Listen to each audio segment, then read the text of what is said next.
Na mwanamke akiwa mrembo ana uchawi wake, ana fitna zake.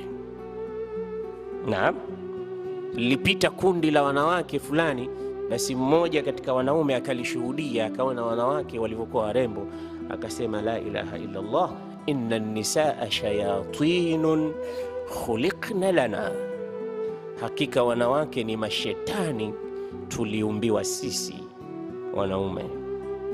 A'udhu billahi min sharri shayatina, najikinga kwa Mwenyezi Mungu na shari za mashetani.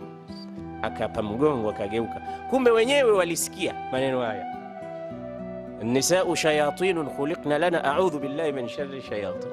Mwanamke mmoja alikuwa na yeye tuhsinu shi'r, anasema na yeye mashairi, akamjibu kwamba bali nisa'u rayahinun khuliqna lakum, bali wanawake ni merehani, mmeumbiwa nyinyi wanaume. Wa kullukum yashtahi shumma rayahina, na nyote kila mmoja anatamani kuubusu mrehani. Sisi sio mashetani, sisi ni merehani, na nyinyi mnaona furaha na harufu nzuri katika merehani na mnatamani kuubusu mrehani. Nani kati yenu anatamani kuubusu mrehani au kusikia harufu njema? Basi ndivyo walivyo wanawake, lakini wa halali ambao Mungu ametuhalalishia, akasema fankihuhunna biidhni ahlihin, waoweni kwa idhini ya wazee wao na mawali wao.